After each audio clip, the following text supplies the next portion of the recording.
సఖీ కార్యక్రమానికి తిరిగి స్వాగతం. ఊర్లోనే ఉన్న స్నేహితులు బంధువులు ఒక బహుమానాన్ని కొని నాకు పంపించటంలో ఒక అర్థం ఉంది. కానీ విదేశాల్లో ఎక్కడో ఉన్న వాళ్ళు మన కోసం తాజా పూల గుత్తిని అది ఉదయాన్నే పంపించటం కొంచెం ఆశ్చర్యంగానే ఉంటుంది కదండి. ఇప్పుడు మనం ప్రపంచంలో ఏ మారుమూల ఉన్నా మనం పంపాలనుకున్న బహుమతుల్ని మన సన్నిహితులకి క్షణాల్లో పంపించేయచ్చు.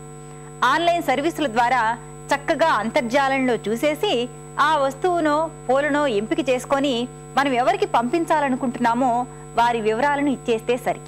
తెల్లారే సరికల్లా వాళ్ళ ఇంటి ముందు మనం పంపించే బహుమతి అభినందనలు రెక్కలు కట్టుకొని వాలిపోతాయి. సరే, ముందు ఈ కార్యక్రమం చూడండి.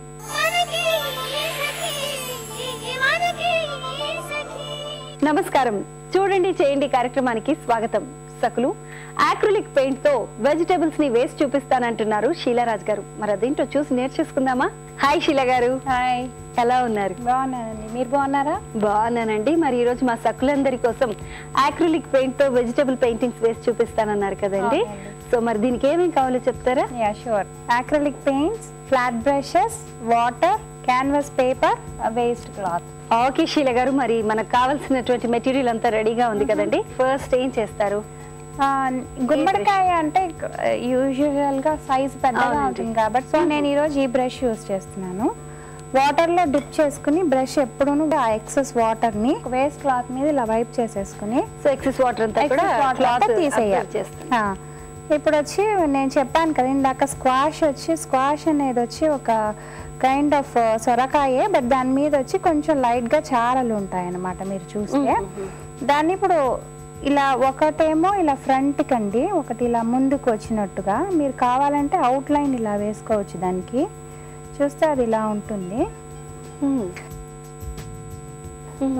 దానికి వచ్చి ఇన్నర్ బాడీ వచ్చి లైట్ గా ఉంటుంది. ఇలా దాని మీద చారలు ఉంటాయి, డార్క్ కలర్ చారలుగా ఉంటుంది. దీనికి అవుట్ లైన్ వచ్చి నేను కొంచెం గ్రీన్ తో ఇలా స్లోగా బ్లెండ్ చేసుకుంటూ వేయాలండి. కొద్దిగా ఇలా ఈ స్ట్రోక్ తో ఇలా పెట్టేయాలి. ఇక్కడ పెట్టేసి బ్లెండ్ చేసేసి ఇప్పుడు నేను చెప్పాను కదా చారలు ఎలా వేయాలో చూపిస్తాను. అది జస్ట్ ఇలా, దీన్ని డాబింగ్ స్ట్రోక్ అంటారు. డాబింగ్ స్ట్రోక్ అంటే బ్రష్ వచ్చి ఇలా జస్ట్ డాబ్ చేస్తున్నాను అనమాట. ఇలా ఇలా ఇలా ఇలా అంటే రబ్ చేయట్లేదు, బ్రష్ లైన్ లాగా లైన్ లాగా. డాబింగ్ అంటే చిన్న ఇలా చుక్కలు పెట్టినట్టుగా పెడుతున్నారు. అట్లా పెడితే ఏంటంటే అప్పుడే ఒకసారి మీకు టెక్స్చర్ కూడా వస్తుంది అందులో.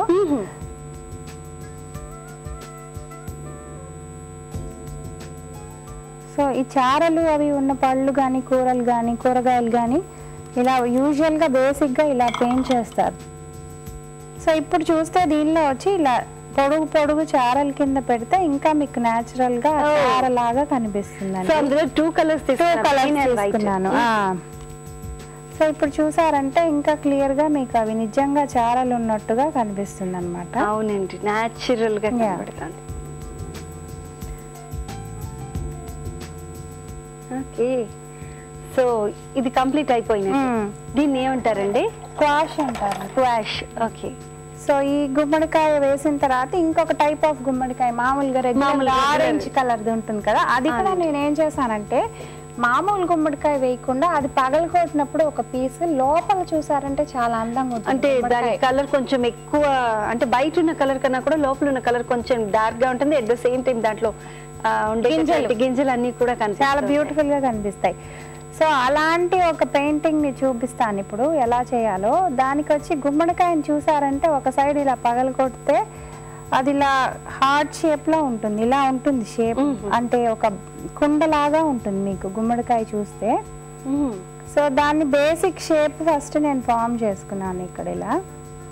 ఓకే, చేసుకుని ఒక లైటర్ కలర్ తో ఫస్ట్ ఇక్కడ ఫిల్ చేయాలండి. ఎప్పుడు ఆరెంజ్ మిక్స్ చేయడమే కాకుండా వైట్ ని కూడా మిక్స్ చేశాను లిటిల్ బిట్. మీరు ఏ కలర్ ని వేసినా కూడా వైట్ తో ఎక్కువ కలర్స్ ని చూస్ చేసుకుంటారు కదండి? కాదు, అట్లా కాదండి. వైట్ వచ్చి ఇన్నర్ పార్ట్ వచ్చి ఏదైతే మీకు ఎక్కువ ట్రాన్స్పరెన్సీ కావాలనుకుంటారో ఆ పార్ట్ లో వైట్ ఎక్కువ యూజ్ చేయాలి. ఎక్కడైతే డార్క్ గా ఉందో ఆ పార్ట్ లో వచ్చి you have to use darker colour, white తగ్గించేయాలి. సో ఇప్పుడు వచ్చి చూసారంటే ఆ గుమ్మడికాయ బయట పోర్షన్ ఉంది కదా దాన్ని పెయింట్ చేసుకోవచ్చు ఇక్కడ మనం. Okay okay. పర్స్పెక్టివ్ అంటారండి, బ్యాక్ ఎక్కువ కనిపించవు మనకి ఇలా వెళ్ళే కొద్దీ. సో బ్యాక్ పోర్షన్ వచ్చి మనం తగ్గించేసుకుంటూ వెళ్ళొచ్చు ఇలా వెళ్ళి. తర్వాత ఇప్పుడు ఆ ఇన్నర్ పోర్షన్ ఏదైతే ఉందో దానికి వచ్చి ఎల్లోతో ఫిల్ చేశాను జస్ట్.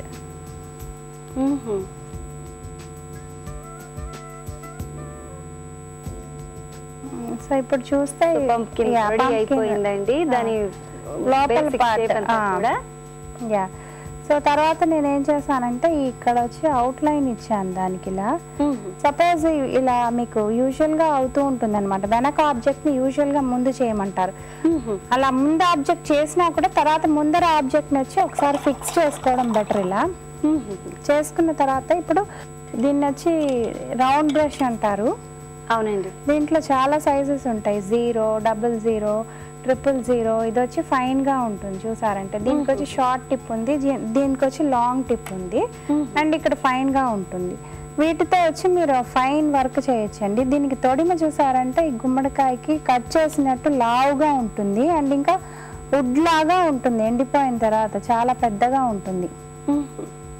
దాన్ని కూడా వచ్చి వుడ్ టెక్నిక్ మనం ఎలా పెయింట్ చేస్తామో అలా చేసుకోవడం అండి తొడిమ. అంటే దీనికి ఎండిపోయినట్టుగా ఉంటుంది ఇక్కడ కట్ చేసిన తర్వాత, ఎందుకంటే అవి పెద్ద పెద్ద క్రీపర్స్ కదా, కట్ చేసేసి అలా వదిలేస్తే అవి ఆ తొడిమలు అవి డ్రై అయిపోతాయి వీటికి.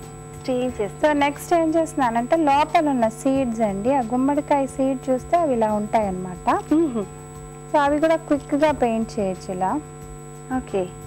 తీసుకుని వాటిని మనం లైన్గా ఎలా కావాలంటే అలా పేర్చుకుని. So I think I finished it. ఎప్పుడు కానీ ఒక ఆబ్జెక్ట్ స్టిల్ లైఫ్స్లో ఆబ్జెక్ట్స్ పెయింట్ చేసినప్పుడు దానికి ఒక బేస్ చూపించాలి. సో అది చాలా సింపుల్ అనమాట. ఇలా అవుటర్ ఇదైతే ఏది ఉందో అది ఇంకాను నేల వచ్చి మీరు చూసారంటే ఇలా ఇక్కడ టేబుల్ కానీ ఇక్కడ సమంగా ఉంటుంది అనమాట. మీ ఫ్రేమ్ లోపల ఒక ఫ్రేమ్ తీసుకుంటే దాని లోపల ఇలా సమంగా అవి ఎక్కడున్నాయో అలా చూపించి, ఇవన్నీ చిన్న చిన్న టిప్స్ అండి. ఇక్కడ వచ్చి ఫ్రంట్కి వచ్చేటప్పటికి కొంచెం లైటర్ కలర్